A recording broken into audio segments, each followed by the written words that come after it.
Essa semana eu dizia para o pastor Mota de que com alguma frequência eu sou convidado lá para os campos do Norte e Nordeste. E nesses lugares, indo por lá, eu telefono para o meu filho. E numa das minhas últimas idas a Recife, ele me disse: "Ô pai, mas esse povo aí parece que gosta muito de você." E eu disse: "Lucas, se eles gostam de mim, eu não sei. Agora, eu gosto muito deles." Então, eu digo a mesma coisa com a Associação Paulista Oeste. Nos últimos 3, 4 anos eu tenho estado aqui. Não é isso, irmão? Se eles gostam de mim, eu não sei. Agora, eu gosto muito deles. Muito bem. Dispensando qualquer outro tipo de introdução, convido você a abrir o livro de Gálatas, capítulo 6. A partir do verso 12, em Gálatas, capítulo 6, verso 12. Eu estou entendendo que nós já estamos avançados no tempo. Contudo, também entendo que vocês não têm outro lugar para ir. Então tem que ficar aqui mesmo. Isso é mais ou menos como aqueles soldados lá amarrados a Paulo. Eles não podiam ir para lugar nenhum. Paulo aproveitou a oportunidade para pregar para essa gente amarrada a ele. Capítulo 6 de Gálatas, verso 12. Todos os que querem ostentar-se na carne, esses vos constrangem a vos circuncidardes, somente para não serem perseguidos por causa da cruz de Cristo. Pois nem mesmo aqueles que se deixam circuncidar guardam a lei. Antes querem que vos circuncideis para se gloriarem na vossa carne. Mas longe de mim esteja a gloriar-me, senão na cruz do Senhor Jesus Cristo, para a qual o mundo está crucificado para mim e eu para o mundo. Em que se gloria você?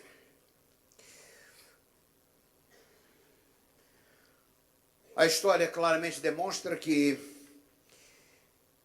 todas as seguranças humanas não passam de ilusões.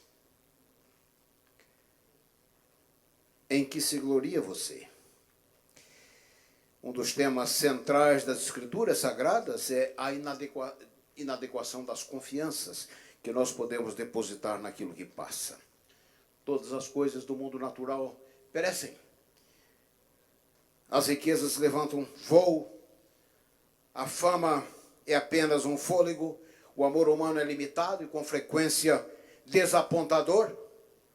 Com enorme frequência, príncipes se transformam em sapos. Isso é verdade em muitas áreas da vida. A juventude, a saúde e o prazer, todos eles nos abandonam. A questão é, podem as coisas que terminam em pó serem os bens que a nossa alma busca? E com frequência, os bens da natureza, as circunstâncias e o tempo se tornam os demônios que implacavelmente destroem as nossas falsas seguranças. Em que se gloria você? Nos dias em que o Novo Testamento foi escrito, 3 nações estavam em evidência do ponto de vista bíblico. Os gregos, que se gloriavam no conhecimento, na filosofia. Os romanos, que se gloriavam no poder, na força, no direito, da organização. Os judeus, que se gloriavam nas tradições religiosas da sua herança, nos méritos da raça, nos símbolos externos da religião como garantia espiritual.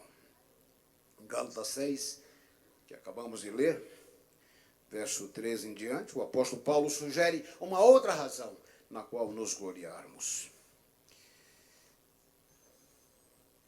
Devemos entender o texto no seu contexto. A Galácia era uma província do Império Romano visitada por Paulo na sua primeira viagem missionária. Não tinha vantagem da herança judaica No capítulo 4, versos 6 a 9, o apóstolo Paulo contrasta a antiga condição deles, separados de Deus, adorando aquilo que por natureza não é Deus. Mas a missão apostólica havia pregado acerca de Cristo com ênfase na cruz. Muitos haviam conhecido a Deus. E a Galácia era ou representava os frutos da grande colheita das igrejas gentílicas.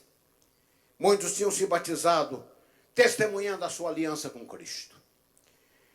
Mas agora, essa igreja estava sendo perturbada por mestres judaizantes, provavelmente judeus, que haviam se convertido a Cristo e se tornado cristãos, mas ainda intoxicados com a sua antiga fé, insistindo na circuncisão como garantia da salvação.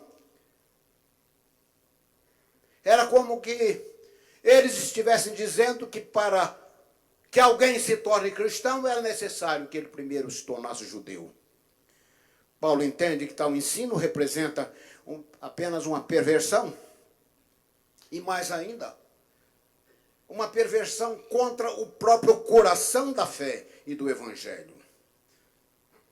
Um perigo ao conceito da liberdade em Cristo. E o apóstolo então escreve essa carta aos Gálatas, uma das mais belas e lúcidas exposições do evangelho e um dos mais preciosos legados da revelação. Nesta sessão, Paulo chega à conclusão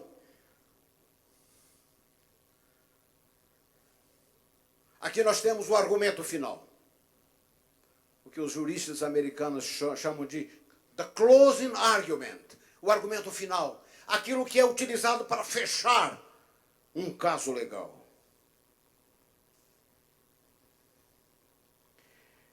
O apóstolo Paulo contrasta aqui duas justiças, uma que é pela graça, a outra que vem pelas obras humanas.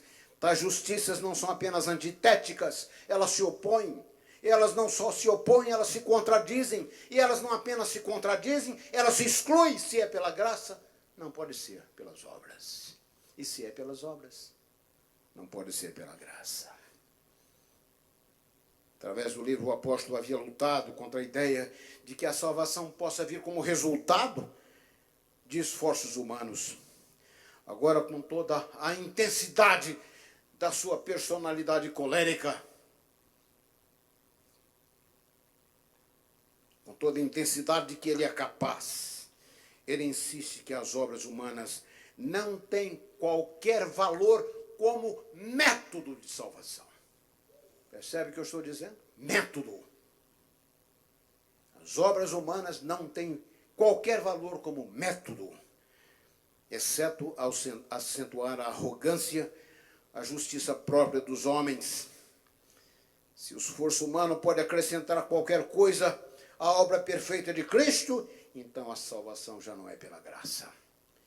Vocês percebem, irmãos, o que realmente conta não é aquilo que nós podemos fazer, mas aquilo que Cristo já fez.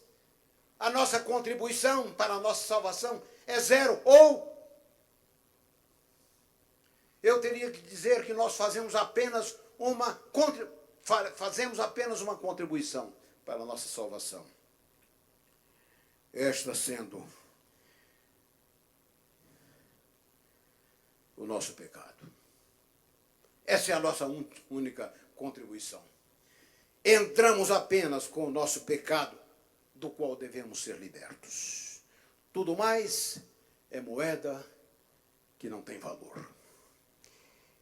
Os opositores, os mestres judeus que haviam confrontado o evangelho pregado por Paulo, se gloriavam na circuncisão, como a marca humana da justificação, pela mente judaica, ainda intoxicada com o legalismo. A circuncisão era a mais alta demonstração da justiça, o fundamento do judaísmo, a marca exterior do concerto. E a vontade de se submeter a esse rito era visto como a suprema evidência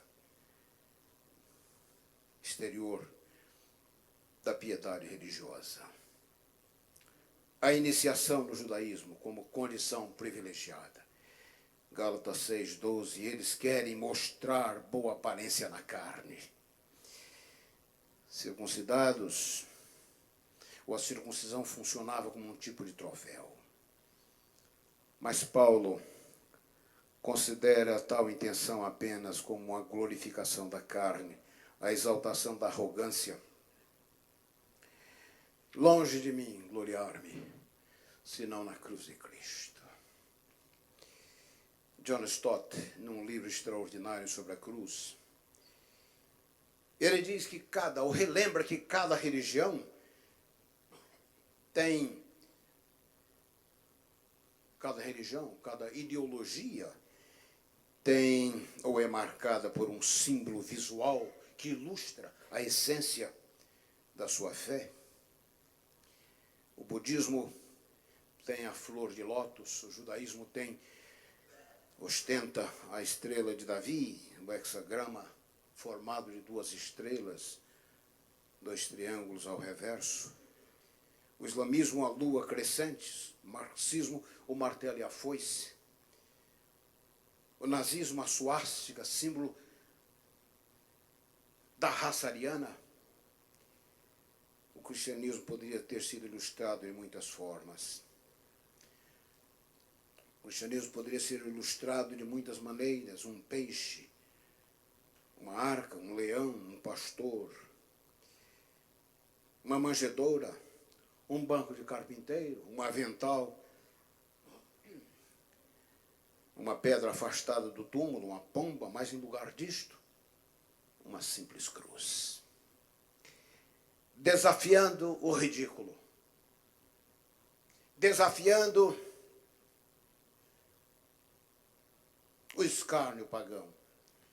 Os cristãos primitivos, a partir do 2º século, escolheram a cruz para que o mundo descubra quem eles são. Símbolo central. A cruz era reservada para os piores. Entre os gregos, o método de pena capital era a cicuta. Entre os romanos, a decapitação. Cícero, um senador romano, deplora a realidade da cruz e até diz que a cruz dizia que esse símbolo ou esse próprio vocábulo deveria ser eliminado. E de fato, os cidadãos romanos não eram crucificados. A cruz era reservada para o pior. Jesus, irmãos, pregou de muitos púlpitos. Jesus pregou nas sinagogas, nos vales, nos montes, nas praias, nos barcos, mas o seu maior sermão foi pregado da cruz. Quando os pregos imobilizaram o pregador, mas a sua voz nunca foi ouvida mais clara, mais bela. O apóstolo Paulo, ele próprio havia sido um inimigo do cristianismo, e uma das razões é que ele não podia entender um Messias, a ideia de um Messias crucificado, uma contradição de termos. Ele se lembrava muito bem de Deuteronômio capítulo 21, verso 23, que qualquer que fosse pendurado numa árvore, no madeiro, era maldito de Deus. Mas finalmente o apóstolo Paulo se submete, e a essência dele mesmo é apresentada como sendo um discípulo de Cristo. E longe de mim gloriar-me em qualquer outra coisa, senão na cruz de Cristo. Por quê? Alguém no mundo primitivo haveria de querer gloriar-se na cruz, esse símbolo de vergonha e dor, escárnio e abandono. A cruz havia sido inventada pelos fenícios nas periferias do Império Romano, e a única razão pela qual eles inventaram a cruz como método de execução era a sua capacidade de preservar ou de prolongar o sofrimento. 5 razões pelas quais Paulo diz que ele havia se decidido gloriar na cruz de Cristo. A primeira razão, porque a cruz expressa a largura e a profundidade do pecado. Vocês nas suas igrejas devem ter visto muitas pessoas com ideias erradas a respeito da salvação.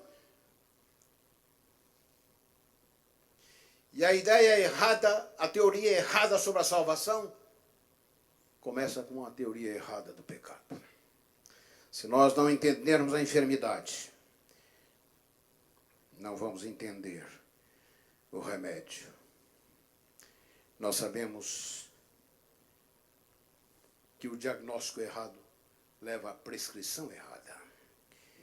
Embora o pecado seja um conceito presente nas Escrituras, central nas Escrituras, esse é um conceito que foi ou está sendo esquecido na nossa sociedade. Mas essa é a única chave explanatória para as mazelas humanas. Quando nós entendemos a realidade do pecado, todas as razões para a nossa tendência de nos gloriarmos em nós desaparecem.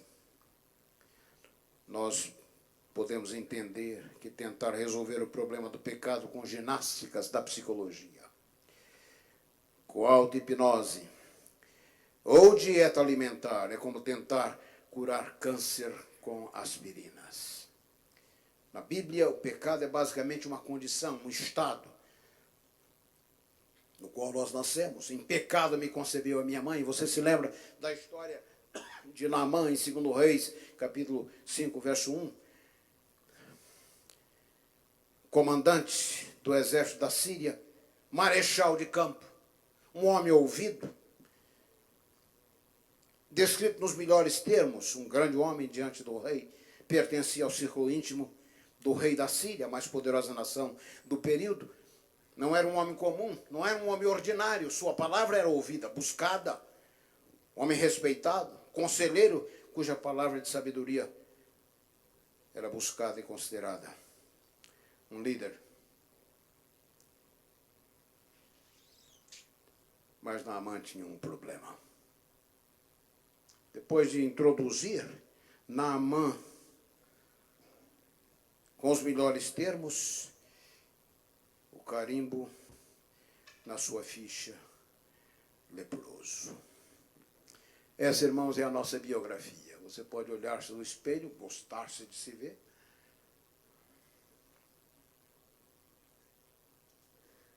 O carimbo é o mesmo, leproso. Podemos acumular títulos, elogios, posição, fama, riqueza, mas o final é o mesmo, leproso. O Antigo Testamento tem 12 palavras para pecado, e elas não são sinônimas, não esgotam o tema. Lutero dizia que o homem sofre de uma curvatura para dentro. Soren Kierkegaard afirmava que, se fosse possível, na sua arrogância, o homem tornaria até Deus incerto dele mesmo. Sua velada arrogância, muitas vezes escondida com muitos disfarces. Paulo, Agostinho, Lutero, Calvino, Ellen White, todos eles dão testemunho desse mal do qual todos sofremos. A cruz, contudo, destrói os nossos ídolos. A cruz representa a falência dos nossos deuses, dos deuses falsos. Assim, queridos irmãos, porque Paulo diz que ele se gloriaria não se gloriaria em nada senão na cruz, porque em primeiro lugar eu disse, a cruz revela quem nós somos. A cruz é o testemunho, o maior testemunho de quem nós somos. Podemos nos sentir como um rei no trono. Mas quando nós nos olhamos da ótica de Deus, toda essa ilusão desaparece. A cruz que se ergueu entre o céu e a terra, com o Filho de Deus pendurado. Você pode perguntar quem é esse, e você pode dizer, bom, esse é o Filho de Deus. Errado, esse é você. na pessoa do seu representante. Ninguém, Ellen White diz, que olhe para a cruz com seriedade continuará tratando o pecado com leviandade. Em primeiro lugar, o pecado, a cruz revela o pecado. Em segundo lugar, não apenas a cruz revela quem nós somos, mas ela revela quem Deus é. Paulo se gloriava na cruz porque ela é a suprema revelação de Deus. A cruz demonstra a extensão da sua vontade em nos alcançar. Na cruz o céu e a terra foram unidos, Deus e o homem reconciliados, o caráter divino foi vindicado, a serpente foi esmagada e os santos aceitos no amado. A cruz é a rocha onde se quebram as ondas do maligno, o para-raio que absorveu toda a condenação do universo, e ali Jesus recebeu o impacto do julgamento. Seus braços amplamente abertos se estenderam a cada pessoa, suas mãos apontam para o Oriente e o Ocidente. A cruz está plantada, indicada como uma mega seta, um símbolo apontando para o céu, aonde está o nosso triunfo final. A cruz é a chave que abriu os portões do paraíso, que havia sido perdido em Adão. A nossa solidariedade com Adão é partida pela cruz. Nossa solidariedade com o primeiro Adão foi rompida, e assim com a morte veio por um homem, a vida também veio por um homem, o homem Deus. A cruz relembra a expiação perfeita. Aquele que não conheceu o pecado se fez pecado por nós. Cristo morreu na cruz, mas não da cruz. Cristo morreu pelo pecado para que você morra para o pecado. A sua luz invadiu, assim, cada recanto escuro desse planeta, para que ninguém mais viva em trevas. Em terceiro lugar, Paulo se gloriava na cruz, porque ela é a única solução para o dilema humano. Nós, como Naamã, gostamos de nos gloriar nos rios de Damasco. Todos nós temos os nossos rios de Damasco. Todos nós alimentamos os rivais de Cristo na nossa vida. Os concorrentes de Cristo. Quem são eles? Para os judeus, a circuncisão, Moisés, a lei. O livro Carta aos Hebreus indica que Cristo é melhor que Moisés, melhor que Josué. Cristo é melhor do que todos os símbolos, os competidores do passado. O Calvário é melhor do que a lei. O Evangelho é melhor do que a lei. O Calvário é melhor do que o Sinai. Mas hoje, nós não falamos mais desses competidores de Cristo, nós inventamos outros. Filosofia. A lógica científica. Os competidores de Cristo. Observem o que estão dizendo os políticos, os advogados, os médicos, os cientistas, os artistas, os economistas. Eu não quero eliminar o que é autêntico naquilo que esses homens estão dizendo, apenas eu quero dizer que esses competidores de Cristo têm um grande problema: eles não têm boas novas. Eles não levantam o fardo do pecado, não resolvem os enigmas da vida e da morte. Assim que o apóstolo Paulo apresenta a cruz como sendo a única solução.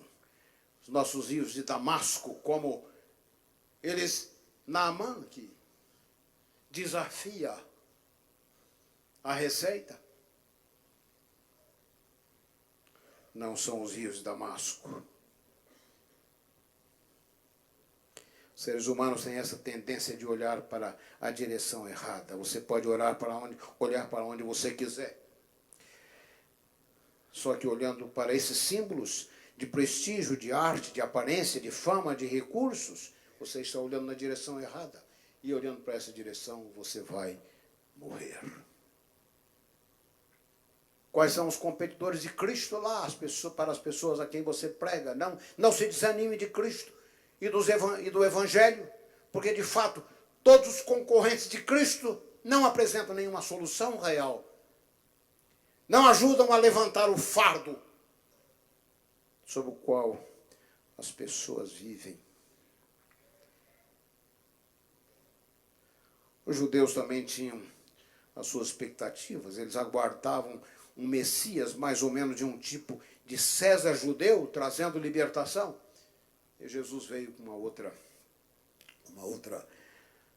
proposta, com outro significado. Nós podemos olhar para quadros sofisticados de relacionamento, de carreira, mas há um pequeno problema que, olhando nessa direção, vamos todos morrer. George Bernard escreveu o hino Eu Amo Esta Mãe de Cruz, cantado pela primeira vez numa cidade próxima da Andrews, Reed City, em Michigan. Estive lá naquele lugar. Uma pequena igreja, uma cruz enorme colocada ali. Eu amo essa mãe de cruz.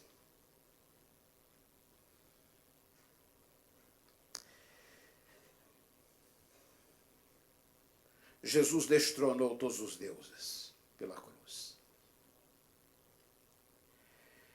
Em quarto lugar, Paulo se gloriava na cruz por causa do seu poder transformador. Pela cruz, diz ele, o mundo está crucificado para mim e eu para o mundo. E é apenas quando nós morremos para o mundo que nós podemos realmente viver. Um dos problemas da cultura moderna é que as pessoas não entendem essa noção de submissão a Cristo. Num ambiente de relativização, num ambiente de contestação, as pessoas pensam que se submeter a Cristo é perder a sua liberdade. É o contrário. É ganhar, de fato, a sua liberdade dos deuses que nos escravizam. No verso 15, o apóstolo Paulo nos dá uma das suas razões para se gloriar na cruz, é que através dela emerge a nova criação. Seu poder para explodir nossas velhas categorias, libertar-nos da concha pequena, apertada na qual nós vivemos. A cruz de Cristo apela ao nosso desejo de sermos novas criaturas. A cruz de Jesus nos leva a odiar quem nós somos para nos fazer apaixonar por quem nós podemos ser nele. Num pequeno cemitério de Olney, na Inglaterra, encontra-se uma sepultura em granito com a seguinte inscrição: John Newton, clérigo, antes um infiel, libertino, traficante de escravos da África, que foi pela graça do nosso Senhor Jesus Cristo preservado, restaurado, perdoado e comissionado a pregar a fé que ele havia lutado para destruir. A inscrição ganha mais sentido quando você se lembra que esse Newton é o autor daquele hino extraordinário, Amazing Grace, que é cantado quase que como um hino nacional entre os americanos. Está no nosso hinário como Excelsa Graça, ou Graça Excelsa. Poder transformador que nos alcança em Jesus Cristo. Em quinto lugar, além de demonstrar quem nós somos, quem Deus é, além de oferecer a única alternativa, a única solução para o problema do pecado, além de ser o poder transformador que Deus usa para mudar as pessoas, e em quinto lugar, tem que ver conosco. A cruz é símbolo de serviço. Na cruz, o amor sacrificial de Jesus estabeleceu a norma. Em Cristo, os cristãos são chamados para servir, para produzir frutos, não para viverem em ociosidade improdutiva, não para se tornarem poços de águas estagnadas e fétidas. A cruz é símbolo de serviço. E assim, irmãos, nós podemos olhar para a cruz e sermos transformados, desafiados. em que se gloria você. Você se lembra que na noite de 10 de abril de 1912, o navio Titanic, saiu do porto de Southampton, na Inglaterra. O navio havia sido feito em Belfast, mas naquele lugar estava aí a maior parte da tripulação, servidores do navio. Então o navio saiu dali. 269 metros de comprimento, 30 metros de largura, 29 caldeiras, 5 enormes chaminés, mais altos do que os mais altos prédios da cidade. 2 anos antes, havia sido publicado um folheto de propaganda pela White Line Star, a companhia que havia feito o navio. E entre as outras coisas que se diziam do luxo, da segurança, se afirmava que esse navio era inafundável.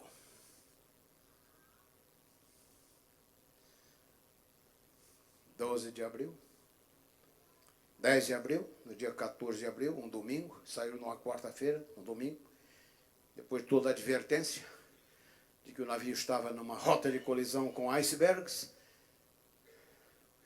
o navio teve o seu lado rasgado. Iceberg é uma montanha de gelo que é mais profundo e denso para baixo do que para cima.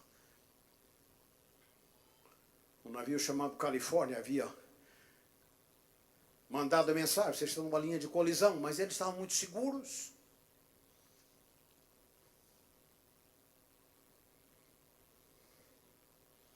Às 11h40, o navio começou a receber água, milhões de litros. John Smith, o capitão, ainda lá na torre, dizia: mas esse navio não pode afundar.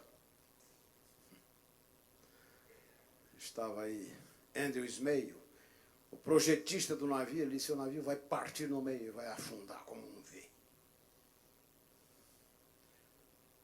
Mas a maioria confiou, gloriou-se naquilo que não merecia essa confiança toda. Em quem se gloria você? Titanic afundou como uma lembrança permanente de que nossas falsas seguranças não merecem nossa adesão. O navio foi para o fundo às 2 horas depois, 2h40, 1h40 da madrugada. Desceu para as águas gélidas, nesse mergulho sem retorno.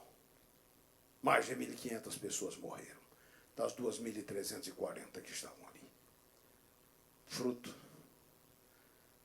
da arrogância daqueles que creram na coisa errada. Em que se gloria você? No próximo domingo, o navio afundou na noite de domingo para segunda. No próximo domingo, naquela cidade, Southampton, um pregador americano, que havia sido convidado para pregar aí, fazer uma série de conferências, ele pregou um poderoso sermão, intitulado O Navio que Não Pode Afundar. É claro que ele não estava fazendo referência ao Titanic, porque esse já estava no fundo do mar. Ele estava fazendo referência a um pequeno barco, de uma outra noite procelosa, tentando atravessar o mar da Galileia, com ondas enormes. E com um extraordinário senso de aplicação, ele termina o seu sermão dizendo: o navio que não pode afundar é o navio aonde Cristo vai. Amém e amém. Meus queridos irmãos, em que se gloria você? A cruz é um desafio ao nosso serviço, ao nosso envolvimento. Cristo chama você, lá na igreja onde você vive. Fomos desafiados a iniciar um tipo de ministério. Fiquei impressionado realmente com a apresentação. Até podíamos ter terminado ali. Você pode ser um homem, uma mulher de Deus, iniciar um ministério novo de oração lá na sua igreja. Há muitas formas de você agir, atuar, estar do lado de Cristo, colocar o seu ombro debaixo da cruz e não se tornar daqueles que são apenas observadores. Fãs de Jesus. A igreja está cheia de fãs de Jesus. E Jesus não chamou ninguém para ser fã. Eu digo que eu não tenho muito respeito por críticos de cátedra. Você quer me criticar? Entre na arena comigo. Molhe a camisa com suor. Manche a face de poeira. E aí você ganhou o direito de criticar. Não seja fã. Seja um discípulo de Cristo. Tomar a cruz a cada dia, Jesus disse. A cada dia. Está percebendo?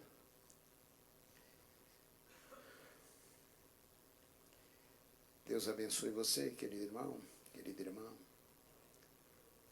Que a cruz seja de fato um símbolo poderoso na sua vida. Lembrança do nosso pecado, lembrança da nossa grande libertação, lembrança do poder de mudança, lembrança de que essa é a única alternativa e a lembrança do serviço.